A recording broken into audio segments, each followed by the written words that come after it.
Vocês são todos bobos, idiotas, crédulos, crédulos, crédulos, não existe nada. Rodolfo era completa e totalmente ateu. Não acreditava em absolutamente nada e argumentava. Rodolfo até que era um bom homem, bom pai, bom marido, bom trabalhador, bom filho, mas não acreditava em nada a não ser na vida. Depois da vida não existe nada, dizia ele. Nada, nada. Já imaginou? Se tem pro homem, tem pra formiga. Formiga tem alma? Abelha tem alma? Será que tem um mundo também, o paraíso das formigas? Será que tem? Não acredito em nada.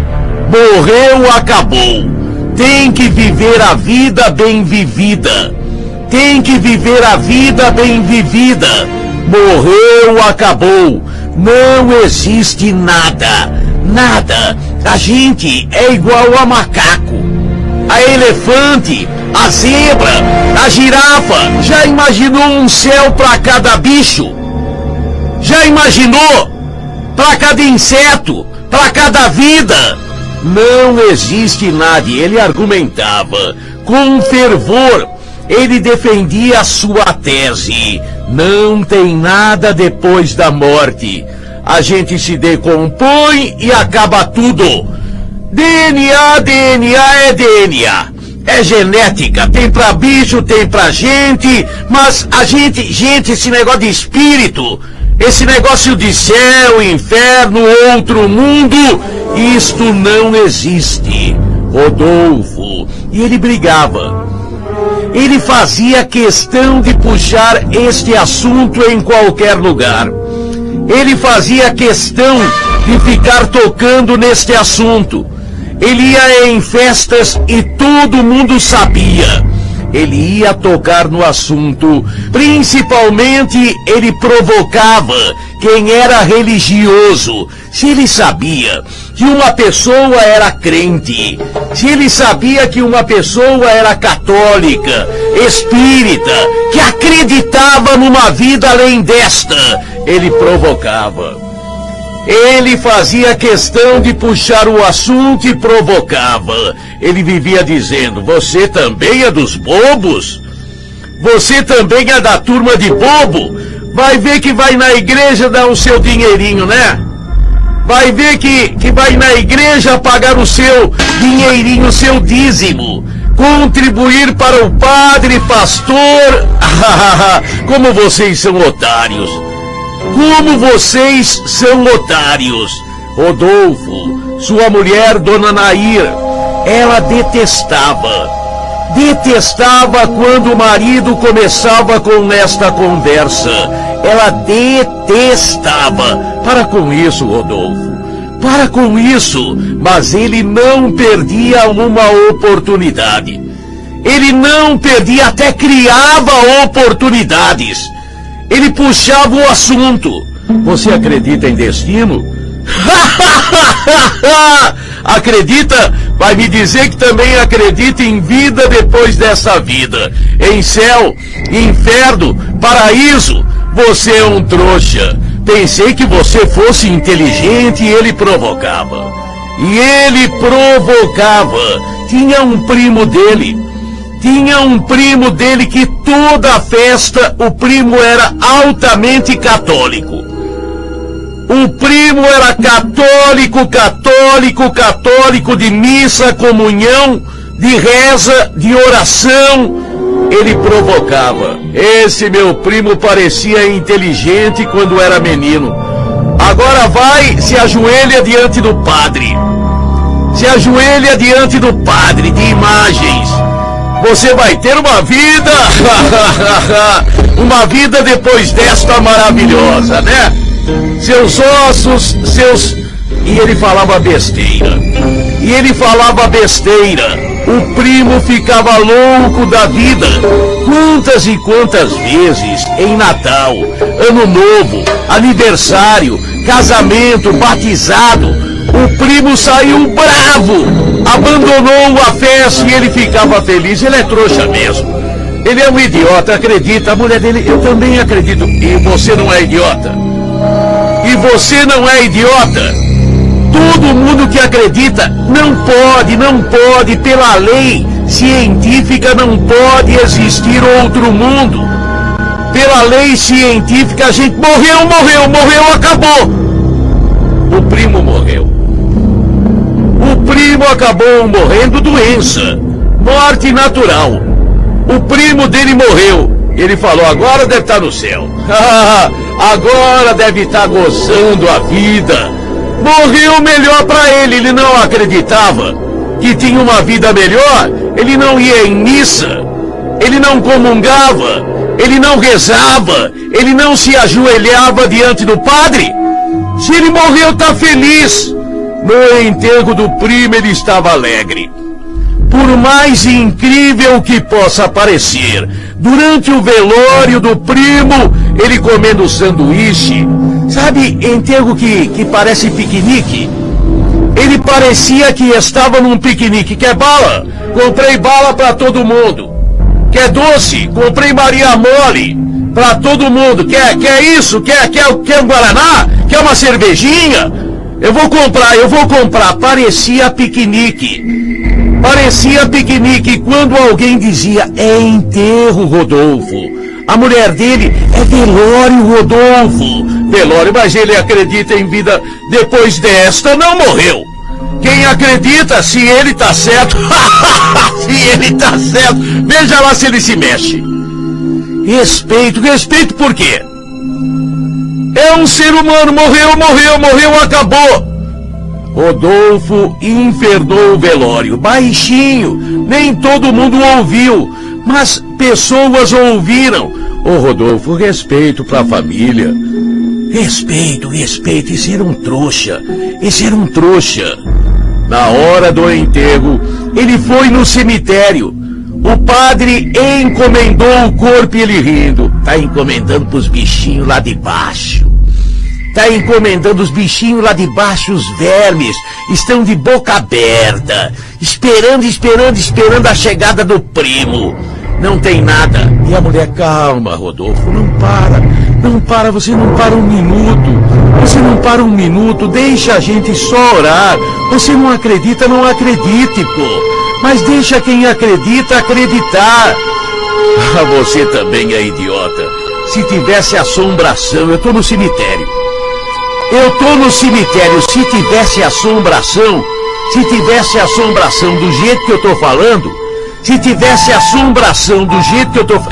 fantasma, seu fantasma, se eu moro aqui no cemitério, seu fantasma, se eu moro aqui no cemitério, ele ridicularizando, ele brincando, ele fazendo pouco, ele fazendo gracinha.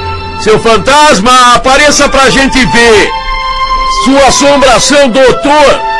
Tem algum doutor aí? Tem doutor assombração? Tem médico que é assombração pra tratar de espírito? O enterro do primo acontecendo e ele tirando o maior barato. A mulher, quieto, Rodolfo, pelo amor de Deus. Você tá transformando isso numa palhaçada. Tá todo mundo te olhando feio. Eu não tô falando com ninguém, tô falando com o espírito. Espírito, seu fantasma, apareça. Assim eu vou acreditar. Seu fantasma. Ele infernou mesmo. O sepultamento aconteceu, muita gente olhou feio para ele e ele dizendo, só porque eu sou realista, só porque eu sou inteligente, tem gente que fica contra mim. Me prova que tem vida depois desta. Já imaginou? Há milhões de anos existe a vida humana. Que não tinha reis, rainhas, de 5, 6 mil anos atrás e até mais. Não teve Quem é que apareceu depois de morto para contar como é que é?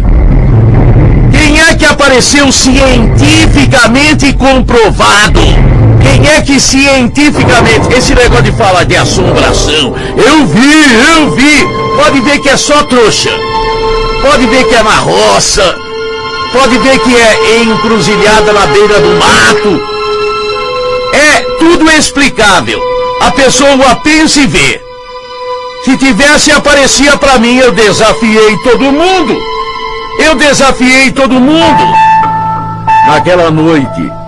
Naquela noite, depois do enterro em casa, a mulher de cara feia. A mulher, poxa, Rodolfo, você fez um papelão. Coitado do primo. O primo que, coitado, tá morto. Mas coitada da família dele. A família dele é a gente, mas coitada da mãe dele, do pai dele, todo mundo sofrendo, e você ridicularizando, e você caçoando, fazendo pouco. Puxa vida, não se faz isso, Rodolfo. Não se faz, é besteira, enganar o povo. Liga a televisão, você vai beber. Liga a televisão, isso é enganar o povo. E você quer saber de uma coisa? Eu vou tratar da minha vida, que eu tô cansado, eu vou dormir. Você vem? Não vou. A mulher disse não vou. Meia hora depois a mulher via um filme na televisão. E os gritos começaram a vir do quarto. Sai! Não vem! Sai! A mulher desesperada corre para o quarto. Ainda vê Rodolfo com as mãos estendidas, como a evitar que alguma coisa pulasse em cima dele. A mulher não viu absolutamente nada. Rodolfo gritava desesperadamente: sai! Eu acredito agora! Sai! Ninguém explicou a morte dele. Aliás, no atestado de óbito veio ataque cardíaco. Mas explicar verdadeiramente o que aconteceu, a mulher jura que viu ele com as mãos tentando evitar e gritando: sai, eu acredito agora, sai, eu acredito agora. O que teria acontecido? Entre o céu e a terra existem mais coisas do que nossa vã filosofia pode imaginar.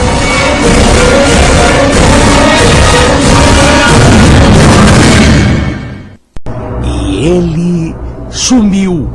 E ele desapareceu.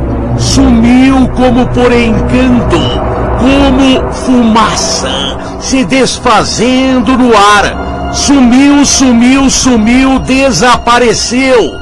Ele, Ângelo, rapaz bonito, 23 anos de idade, filho de excelente família, um rapaz atlético, mulherengo como ele só, esportista, sumiu.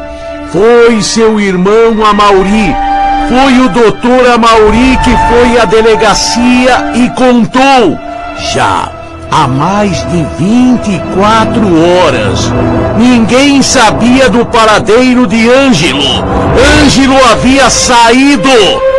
Ângelo sumiu. Aonde estaria? Aonde estaria Ângelo? A polícia registra o boletim de ocorrência de desaparecimento. A Mauri que dizia: deve ter acontecido alguma coisa. Deve ter acontecido alguma coisa de grave. Deve ter acontecido alguma coisa de muito grave com o meu irmão. Ângelo, ele trabalhava na firma da família. Família muito rica, família bem rica, família de posses. Ângelo era o filho caçula de 6 irmãos. Ângelo era o boizinho. Como filho caçula, ele encarnou a figura do playboy. Ângelo, solteiro, nossa, tinha 1001 namoradas. Adorava mar, adorava praia. Às vezes ele ia e ficava uma semana em alto mar. Ficava em iates, cheio de amigos, cheio de mulheres. E Ângelo estava sumido. A polícia, diante da família de alta projeção econômica e social, a polícia começa a investigar. Não é comum a polícia entrar imediatamente em caso de desaparecimento. Seria sequestro? Seria sequestro? Teria ele sido sequestrado? Ângelo, rapaz bonito, rapaz de cabelos encaracolados, olhos claros, um menino bonito, cheio de namoradas, o irmão desesperado, a família desesperada. Não houve qualquer comunicação de sequestrador. Não houve nenhum telefonema. Será que estava andando um tempo? Será que estava andando um tempo? Ângelo, namorada? Não tinha namorada fixa, não. Não era noivo, não tinha nenhum compromisso sério, embora fosse de ficar com várias e várias garotas. A última vez que ele fora visto no seu automóvel que foi encontrado em um estacionamento no próprio bairro aonde ele morava. Foi visto no carro e depois sumiu. Aonde estaria Ângelo? Aonde estaria aquele rapaz que sabia levar a vida? Frequentador de boates. Às vezes ele ficava 3, 4 dias numa farra. Às vezes ficava 3, 4 dias numa farra. Esticava. Aonde estaria Ângelo? Aonde estaria Ângelo? Ângelo foi encontrado. Seu corpo foi encontrado. Ângelo tinha sido assassinado. Torturado e assassinado. Torturado e assassinado. Ele foi queimado com pontas de cigarro. Ele foi queimado, estrangulado, esfaqueado. Quem matou estava com um ódio muito grande. Que foi vingança, foi. Não houve pedido de sequestro. Não houve roubo. Ele estava com seu relógio valioso no pulso quando foi encontrado morto. Numa estrada vicinal, na região de Cotia. Ele é encontrado assassinado, jogado. Tinha chovido. Era um lamaçal, ele estava no meio da lama. Quem teria matado Ângelo? Quem teria assassinado o boizinho? O playboy? O rapaz de alta sociedade? Quem teria matado Ângelo?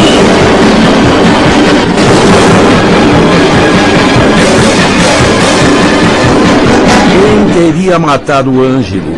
A polícia começa a investigar. Quantas e quantas e quantas mulheres. Parecia um crime passional. Parecia um crime de vingança. Seria algum marido traído? Seria algum marido traído, algum noivo namorado? Seria alguma mulher? O X da questão? Seria alguma mulher? A causa do crime? Provavelmente dinheiro não era. Dinheiro não era. Ele não devia. Ele não devia para ninguém. Não era jogador, não. Não tinha dívidas. A sua família lhe dava o suficiente para ele levar aquela vida. Vida de boy. Nas boates que ele frequentou. nas boates que ele habitualmente ia. A polícia foi e todo mundo era unânime em dizer: ele não tinha inimigos.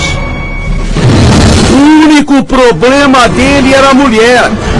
Ele não saía com mulher que não queria sair com ele. Ele só saía com mulher que queria sair com ele. Ele era, esportista. Esportista. Sabia muito bem dirigir um iate.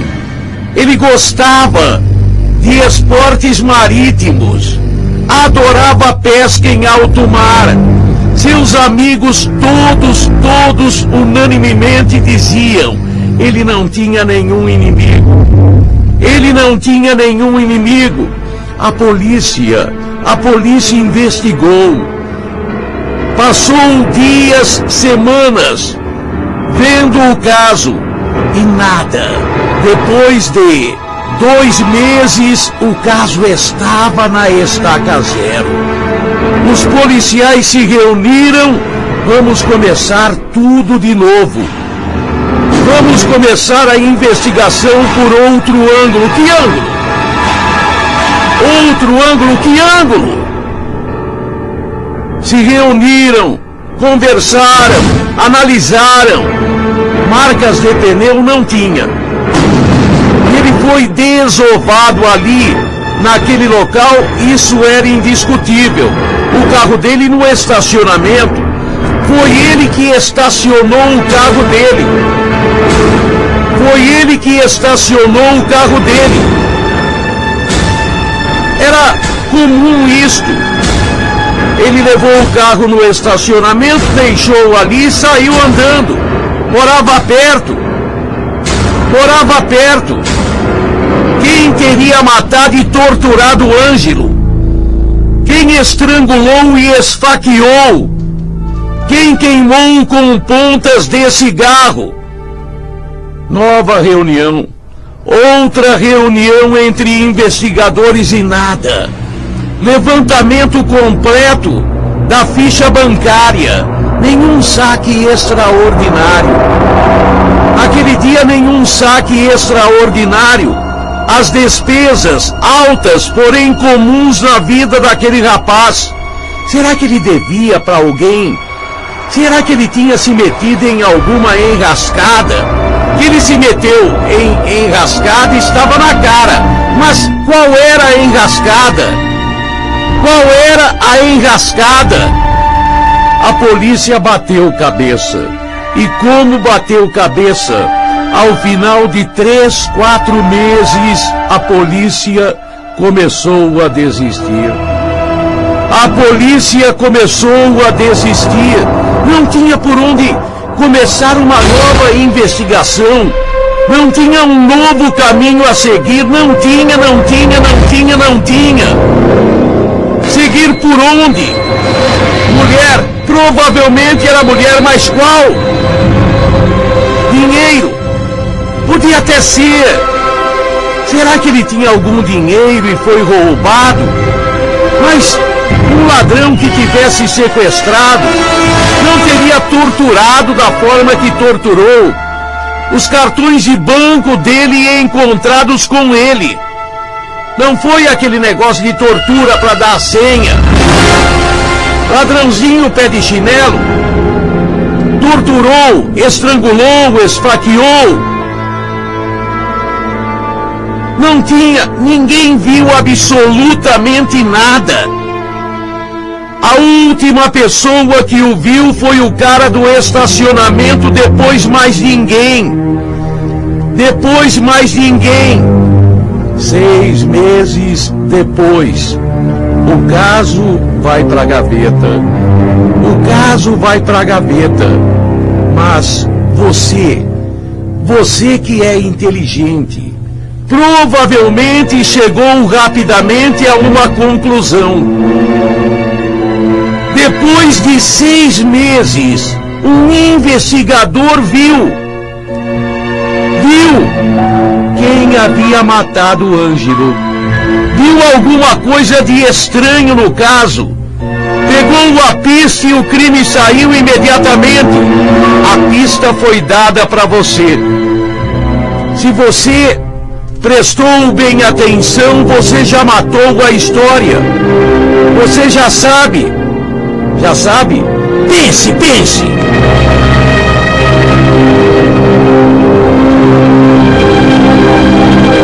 Continue pensando porque é fácil.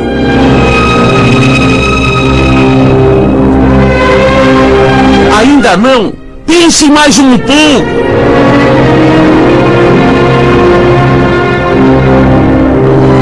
Tava na cara. Tava na cara. O investigador apenas... Sabe quando uma coisa é tão evidente... É tão evidente que fica sob nossos olhos e a gente não vê. Como é que era Ângelo? Ângelo era o tipo do boy. Ficava em vagas 3, 4 dias. Ia para alto mar, ficava semana. Já no dia seguinte do desaparecimento dele, o irmão foi na polícia. Por quê? Se ele ficava dias sem contato com a família, se ele ficava em farras por semanas, se ele encadeava bacanais por dias e noites seguidas, como no dia seguinte o irmão já foi dar queixa, como no dia seguinte o irmão na polícia dizia: alguma coisa grave aconteceu. Alguma coisa grave aconteceu. Pega o irmão. Era tão evidente, tão claro. O irmão sabia de alguma coisa. Prepararam uma armadilha para o irmão. Pediram ao juiz, gente importante, pediram ao juiz o pedido de prisão temporária. O juiz até hesitou, titubeou, mas deu autorização para um dia. Quando o irmão foi preso, eles disseram: pode contar que nós já sabemos. Não sabiam de nada. Sabiam da estranheza da queixa. E o irmão contou a história. Tudo bem. Eu só queria saber como é que vocês descobriram. O motivo? Ele saía com minha mulher. Ele saiu com minha mulher. Ele tinha 1000 mulheres no mundo. Ele tinha 1000 mulheres no mundo. Era conquistador, sedutor. Minha mulher foi envolvida por ele. Eu descobri que ele tinha um caso com minha mulher, a cunhada dele. Eu não podia perdoar, era meu irmão. Ele me traiu. Por isso eu o chamei. Por isso eu bati na cabeça dele. O transportei para um determinado local. O irmão confessou tudo. Um único pormenor. Um único detalhe que esteve evidente durante todo o tempo para a polícia, que descobriu depois de 6, 7 meses, e para você. Mas às vezes a verdade é tão gritante e evidente que a gente não vê.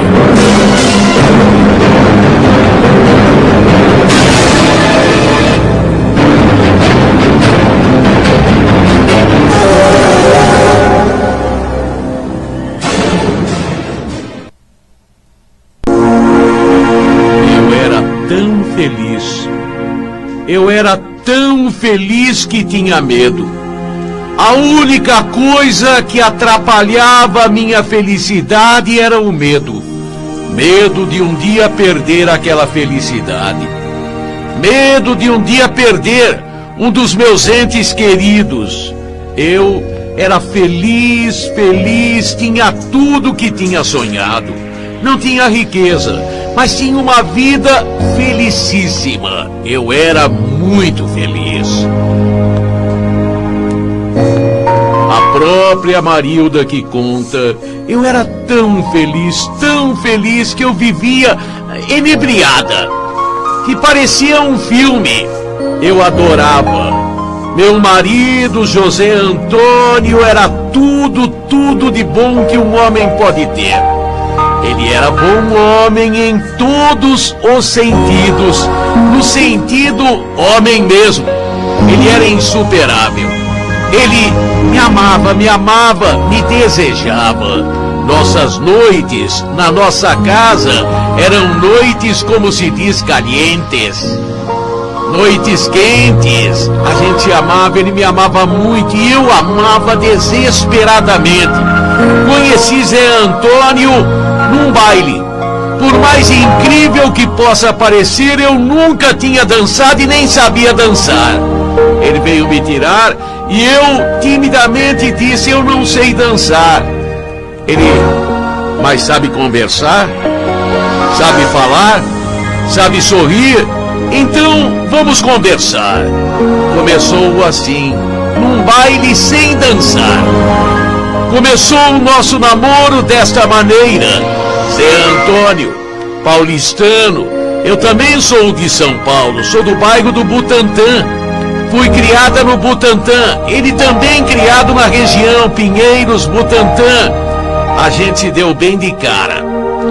Eu gostei dele de cara. Eu estava com 18 anos de idade. Ele 21 anos, 3 anos mais velho do que eu. Nosso namoro foi poesia. Nosso namoro foi poesia.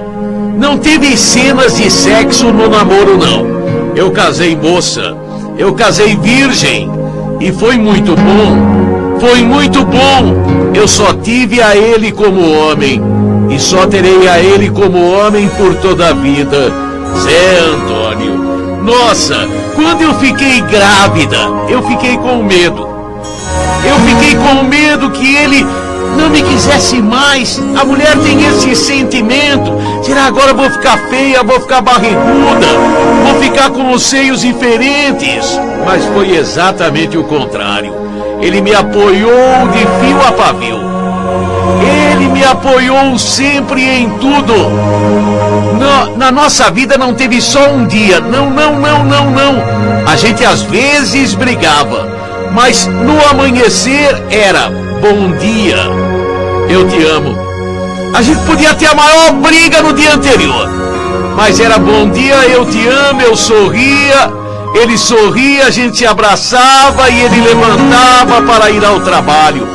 Eu levantava também para fazer o café, mas ele dizia: não se preocupe, eu faço.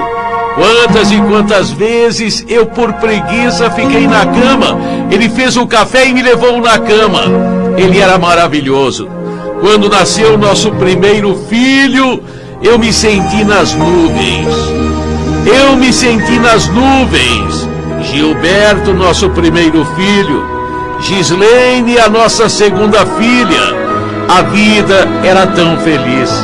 Meus filhos nasceram, são endiabrados, são peraltas, mas é até bom. Criança é peralta mesmo. Criança dá trabalho, mas com amor a gente supera tudo. Às vezes a gente perde a paciência. Quantas vezes eu fiquei doidinha. Quebra uma coisa, cuidado com isso, cuidado com aquilo, eu sou muito cuidadosa. Eu tenho medo de acidente, sempre tive muito medo de acidente. Com meus filhos, uma queda eu ficava apavorada. E criança sobe em cadeira, sobe em mesa. Meus filhos subiam e eu gritava o dia inteiro. Às vezes, Zé Antônio chegava, me encontrava exasperada. Me encontrava enervada e ele sorria. Já imaginou? Se a gente não tivesse um ao outro e nossos filhos? Já imaginou como seria triste? Põe alegria na sua vida, e eu punha. Ele era a alegria da minha vida. Ele era toda a alegria da minha vida. Todo dia que ele saía, eu ficava apavorada. Quando ele saía, eu falava: toma cuidado, ele ia dirigindo o carro dele. Quando eu estava junto, eu não deixava ele correr a mais de 50. Sou exagerada. Eu sei que sempre fui exagerada. Não corre, olha o sinal, olha o pedestre, olha isso, olha aquilo outro, olha vem vindo um carro ali. Pode deixar que eu guio. Pode deixar que eu guio. Eu era feliz. Muito feliz na época de Natal. Eu era de uma felicidade fora do comum. A gente sempre montava a árvore. A árvore, mesmo que pequena, era um pinheirinho que a gente comprava, pinheirinho de verdade, árvore viva, que a gente montava com bolas, com enfeites. A criançada quebrava tudo. A criançada acabava quebrando tudo, mas era o prazer. Depois a gente começou a não ter mais aquelas bolas de vidro. Começou a pôr bonequinho. Era uma delícia.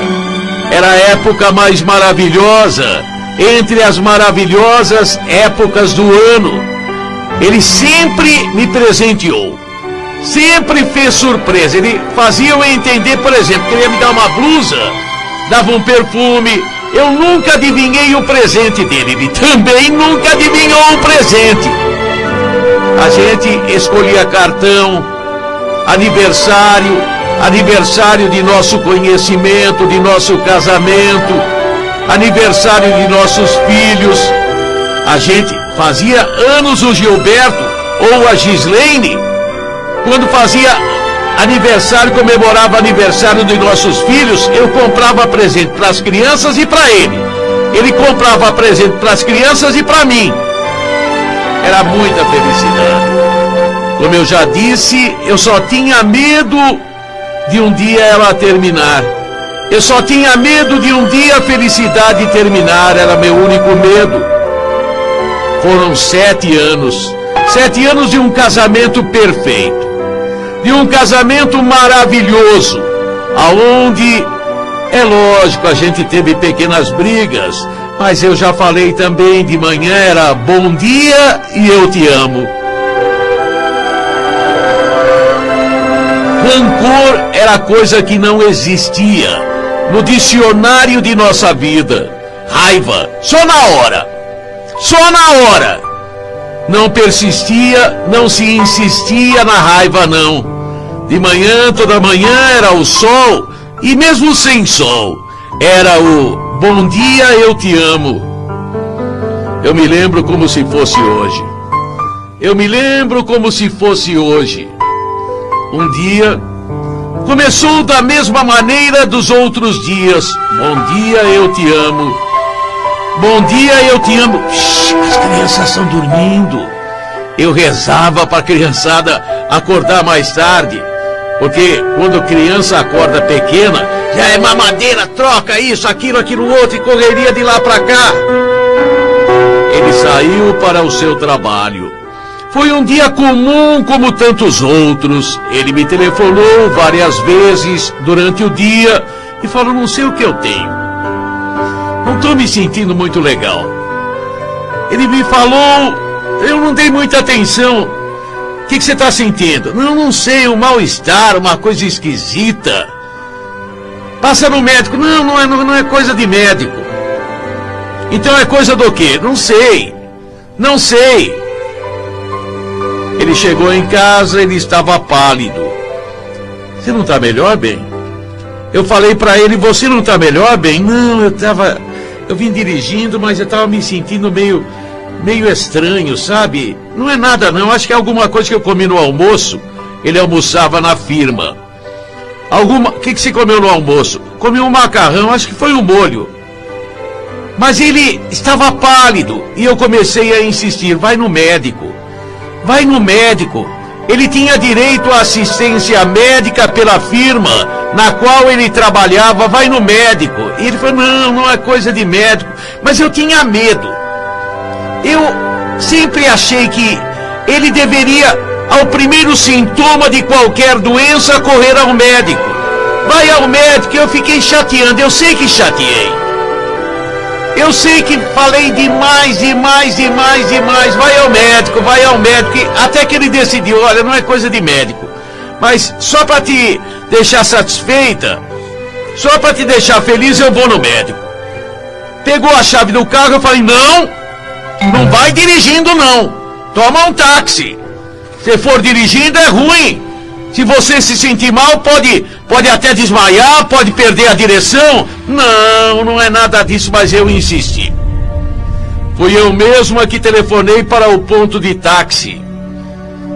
Tinha numa folhinha lá em casa o número do ponto do táxi e eu liguei. Logo depois o táxi chegou e ele foi ao médico. Sabe o que aconteceu? O táxi bateu. O táxi bateu. Pro motorista não aconteceu nada. Para ele ficou muito ferido.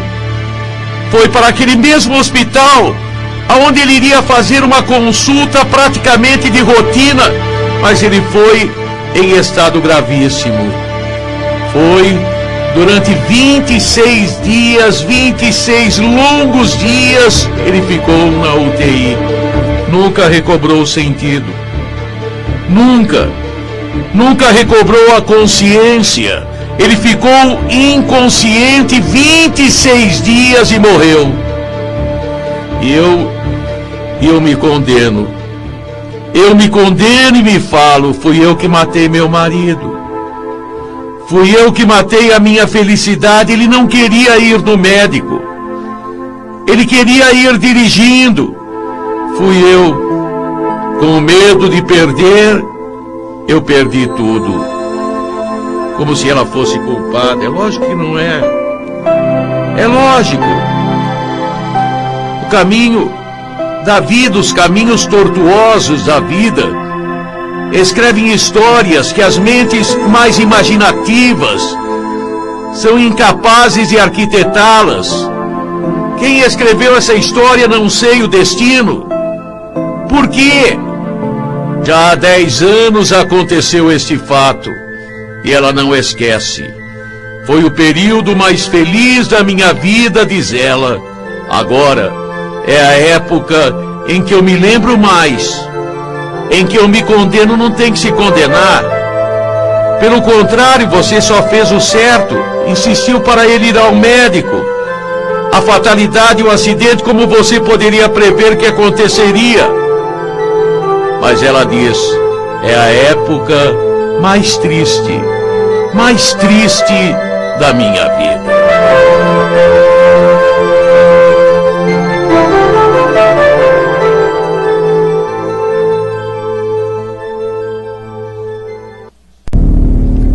Como explicar? De que forma explicar este caso? De que forma explicar? Não tem explicação. Não tem explicação. Sara era uma mulher comum, excelente mãe de família, casada com Ezequiel, um único filho, o estudante David, o estudante universitário David. Sara beirava os 43, 44 anos de idade, mulher inteligente, mulher que dirigia uma loja, mulher que tinha seu próprio negócio, sempre foi independente, adorava sua família, adorava seu filho David. David, um bom rapaz, estudioso, um rapaz comum, não era esportista, mas era comum, estudante, um rapaz que gostava de paquerar, que gostava de viajar, um rapaz nem bonito nem feio, um rapaz comum. E foi de repente como se fosse uma alucinação, como se fosse um pesadelo. Foi durante uma noite. Sara sempre jurou, ela não estava dormindo. Ela não estava dormindo. Ela estava só deitada. se preparava para dormir. Tinha se trocado para dormir, mas não estava dormindo. Muita gente diz, ela deve ter adormecido e sonhou. Ela jura que não. Ela jura, eu estava acordada. Ela ainda fala, havia bebido água. Tinha um copo d'água ali na cabeceira da cama, no criado mudo. Ela bebeu a água, deitou e em seguida teve aquela visão. Ela viu, ela gritou, gritou, gritou, gritou, gritou. Ela viu o filho sendo baleado, a camisa branca do filho se enchendo de vermelho de sangue. Ela viu o filho caindo, olhando para ela, o filho fechando os olhos e morrendo. Ela viu, ela viu, ela viu, ela viu. O filho não estava em casa. Ela começou a gritar desesperadamente. O marido que dizia, é só um sonho, eu não estava dormindo, é só um pesadelo, eu não estava dormindo. Logo depois, o filho chegou, são e salvo. Nada havia acontecido com ele. Tinha sido só um sonho, eu não estava dormindo. Eu não estava dormindo, foi um pesadelo, eu não estava dormindo, afirmava ela. Ela até gritava, se exasperava, eu não estava dormindo. Tá bom, não estava dormindo, tá vendo que não aconteceu nada. Não aconteceu absolutamente nada, nada, nada. Foi só uma visão errada, vai. Digamos assim, uma premonição que não aconteceu. Uma semana depois, ela via a televisão na sala. Ela estava na sala. O marido estava na sala. Eles estavam na sala. Eu não dormi. Eu não adormeci, mas é comum a pessoa estar vendo televisão dormitar. Tirar um pequeno cochilo. Eu não dormi. Ela disse que viu na tela da televisão. Ela disse que viu na tela da televisão o filho sendo baleado, a mesma cena. Sendo baleado, a camisa branca se enchendo de vermelho, se enchendo de sangue, o filho caindo e fechando lentamente os olhos, assassinada. Ela começou a gritar. Ela gritou, gritou, gritou, gritou, cadê o filho? O filho estava dormindo. O filho estava em casa. Foi o próprio filho. Mãe, não aconteceu nada. Foi só um pesadelo. Eu não estava dormindo. Eu não estava dormindo. Filho, tome cuidado. A partir de então, a vida dela mudou. A partir de então, a vida dela teve uma metamorfose completa, uma transformação radical. Ela com medo, tome cuidado, filho, não vista a roupa branca. Não use camisa branca. Mas mãe, terno e gravata, eu tenho que usar camisa branca. De terno e gravata, que roupa que eu vou usar, mãe? Quantas e quantas vezes o mesmo pensamento. Quantas e quantas vezes ela agora via aquela cena no trabalho dela.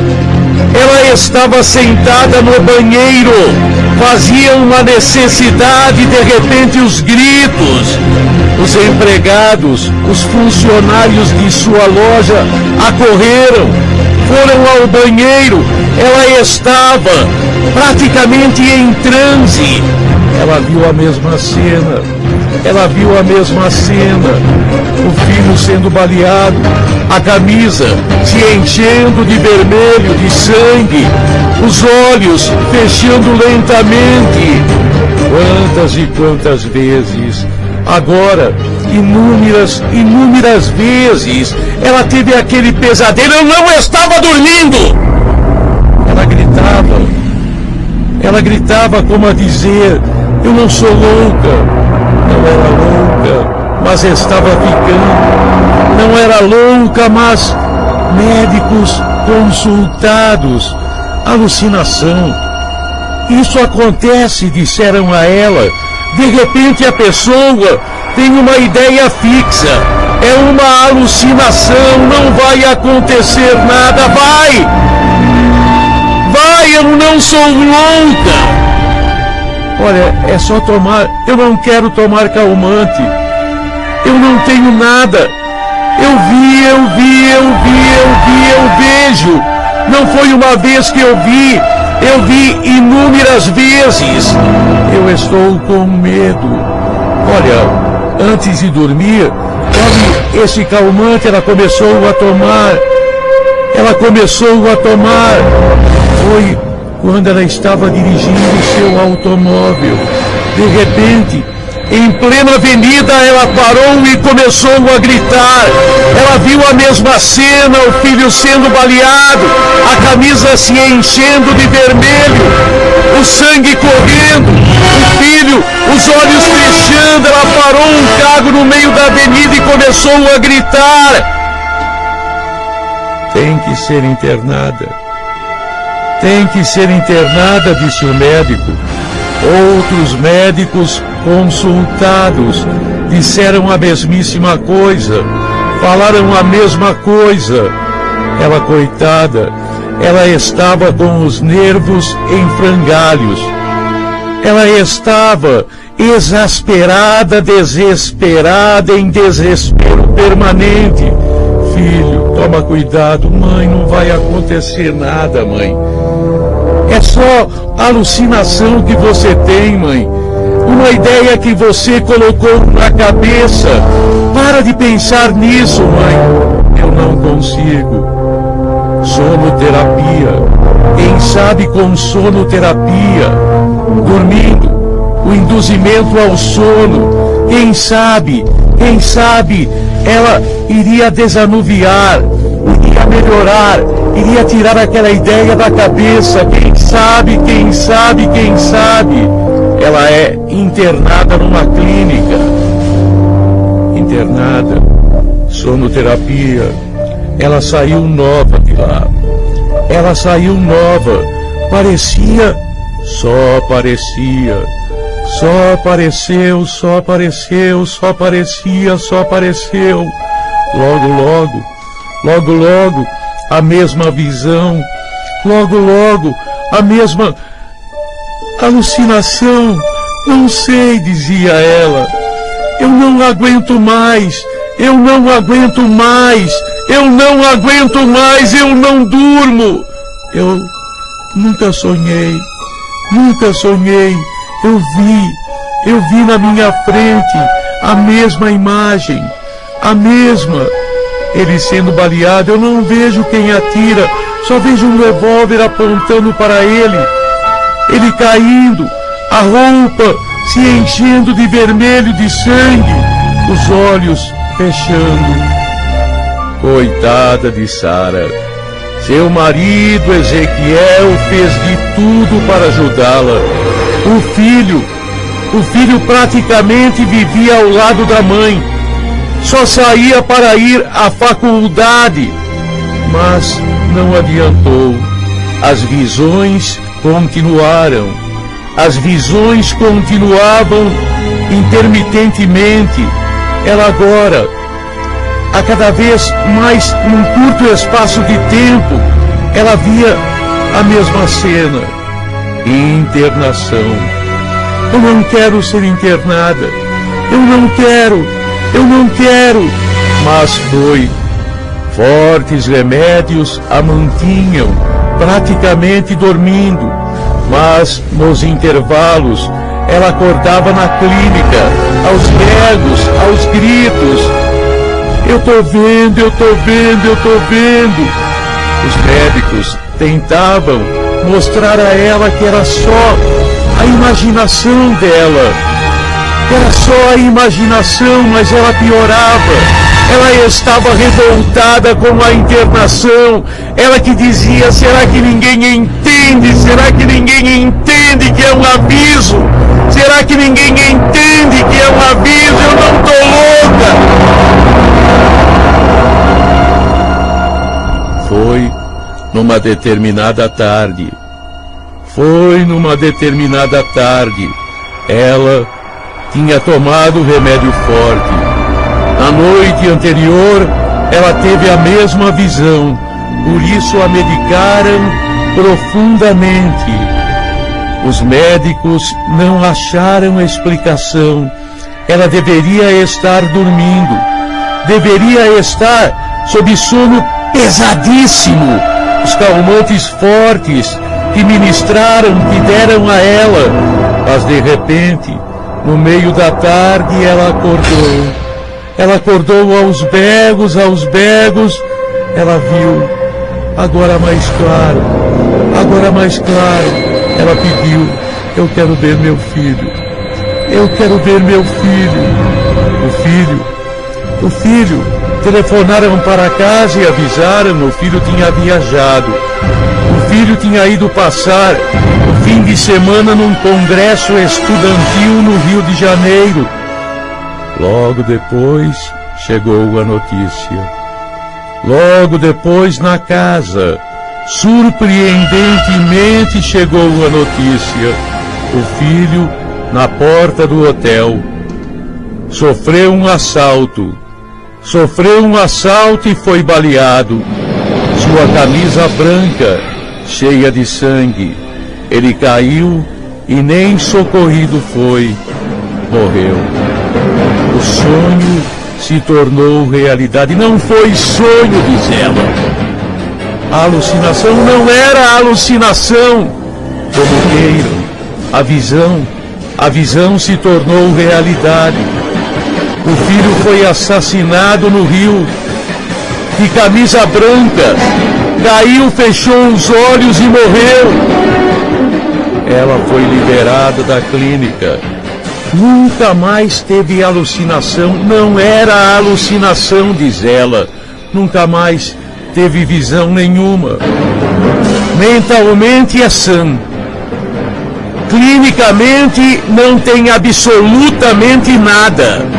Os médicos não sabem explicar o que aconteceu. E você, sabe?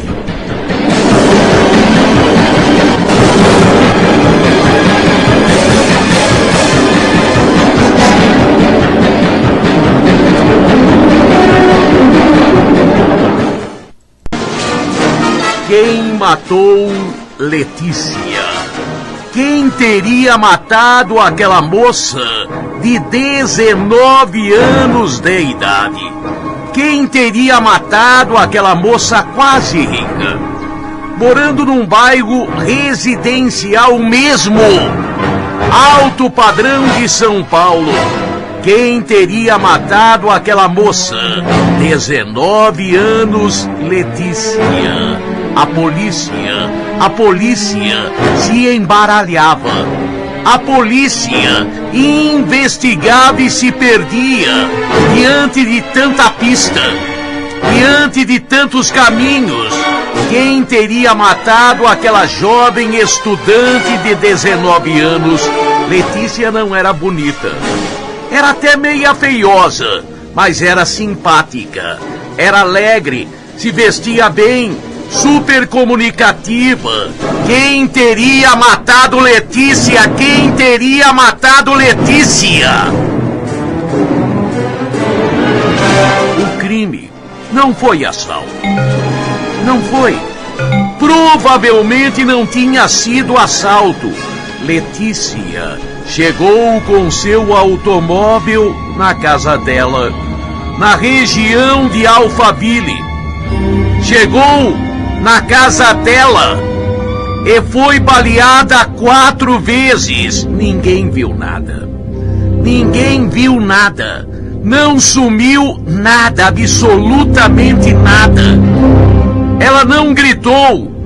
Ela foi baleada 4 vezes.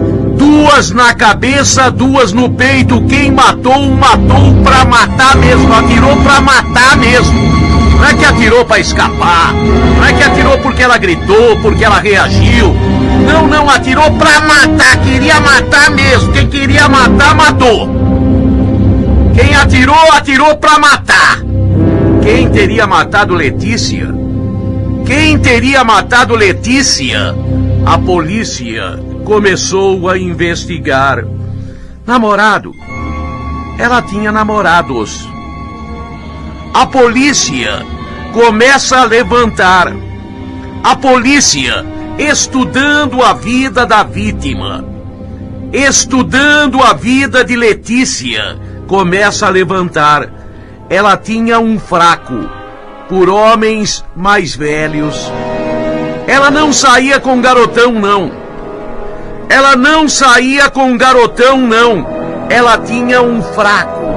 Ela tinha um fraco por homens mais velhos do que ela. A polícia levantou e ele se tornou o principal suspeito. A polícia levantou um professor. Ela tinha um caso com um professor. Com 2. Com 3. O primeiro professor foi suspeito. Mas o professor, quando interrogado, não fui eu só que saí com ela. Tem o professor e outro. O dentista. O dentista tinha tido um caso com ela. O dentista tinha 50 e tantos anos de idade. Ela tinha um fraco por homens mais velhos do que ela. A polícia ficou num beco sem saída. Quantos homens mais velhos do que ela? Que foi vingança, foi vingança. 4 tiros mortais. A perícia médica revelou: qualquer um dos tiros a teria matado. Ela chegava em casa. Naquela noite ela foi direto da faculdade para casa. Direto, não parou em lugar nenhum. Pelo menos aparentemente. Pelo tempo que demorou, chegou em casa, ninguém viu nada, nenhum vizinho. Ninguém viu nada. A mãe não ouviu grito nenhum. Naquela casa morava a mãe, o companheiro da mãe e Letícia. Nem a mãe, nem o atual marido da mãe, ninguém havia ouvido nada, nem sentido, nem visto algo de estranho. Vizinhos não viram ninguém na movimentação por ali. A polícia se embaralha. Era tanto homem mais velho, mas tinha aquele apaixonado. Um funcionário do correio. Aquele funcionário do correio, homem de 45 anos de idade, separado, era apaixonado por ela. Era apaixonado por Letícia. Era apaixonadíssimo por Letícia. Álibi para a noite do crime ele não tinha. Como ele disse, naquela noite, ele estava com a maior dor de cotovelo. Ele adorava Letícia. Tinha tido um caso com ela, ele pensou que era o único. Todos pensavam, a não ser os professores, todos pensavam que eu sou o único. Tinham o mesmo pensamento, mas ela saía. A polícia descobriu pelo menos 15 homens bem mais velhos do que ela, que tiveram caso com ela. Caso.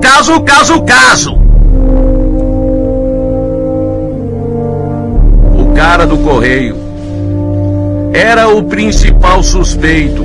Foi exaustivamente interrogado.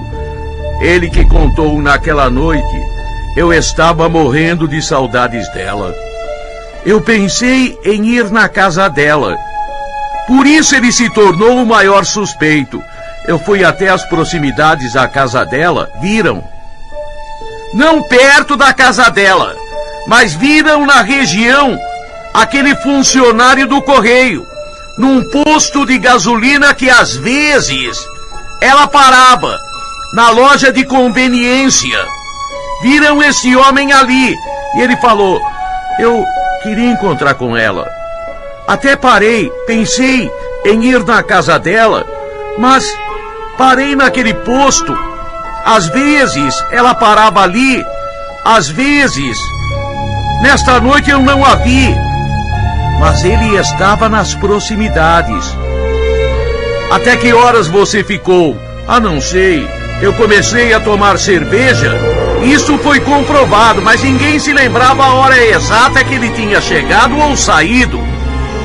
Se lembravam dele ali, ele tomou muita cerveja e não foi só cerveja, não. Ele comprou uma garrafa de uísque. Cerveja e uísque. Você tem arma? Ah, eu tive uma arma que me roubaram. Eu tinha uma arma até registrada. Que calibre? 32. As balas que mataram Letícia, calibre 32. Todas as provas circunstanciais levavam a suspeitar daquele homem mais velho, mas ele jurava de pé juntos. Ele jurava por tudo que era santo, que não tinha sido ele. E não tinha prova nenhuma. Ele esteve nas proximidades? Esteve. Ele bebeu? Bebeu. Tinha motivo? Não sei se tinha motivo. Ele disse: não tenho motivo. Por que eu iria matá-la? Por que eu iria matar a mulher que eu amava? Porque ela não me queria? Isso não é motivo para matar. Ela disse que não me queria mais, mas eu tinha esperanças que ela voltasse comigo. Eu tinha esperanças que ela voltasse comigo. Foram 6 meses. 6 meses de trabalho exaustivo para a polícia. 6 meses de uma trabalheira intensa. Quantos homens? Já disse pelo menos 15. Mais velhos que se tornaram suspeitos. A maioria tinha álibi. Alguns não tinham. Quem teria dado os 4 tiros que mataram Letícia? Foi um telefonema. 6 meses depois, foi um telefonema que elucidou o caso. Um telefonema anônimo. Uma moça. Olha, eu quero falar com quem está investigando a morte da Letícia. Eu quero falar. Chamaram um dos investigadores que investigava. E ela disse: eu não quero me identificar. Eu não quero. Mas se for necessário, uma hora eu me identifico. Eu não tenho certeza, mas eu acho que quem matou a Letícia foi a mãe dela. A mãe dela? A Letícia era muito minha amiga. A Letícia trocava confidências comigo. Vocês sabem que ela tinha predileção por homem mais velho. E ela me contou dias antes de ser assassinada, falava a moça ao telefone. Ela me contou que estava tendo um caso com o padrasto dela. E que a mãe estava desconfiada. Ela teve uma discussão violentíssima com a mãe. Discutiram a ponto da mãe dar um tapa na cara dela. Ela me contou. Me contou que estava tendo um caso com o padrasto. O investigador ficou boquiaberto. Tanto suspeito o homem, e agora suspeita era a própria mãe. Tinha que ser estabelecida uma espécie de armadilha. A armadilha foi feita. Chegaram na mãe e falaram: Dona Norma, Norma é o nome da mãe da Letícia. A casa caiu. Descobrimos que foi a senhora. A senhora estava com ciúmes dela. E para surpresa até dos investigadores, a mulher confirmou. Fui eu mesmo. Era minha filha, mas não prestava. Ela me traía na minha própria cama com o padrasto dela.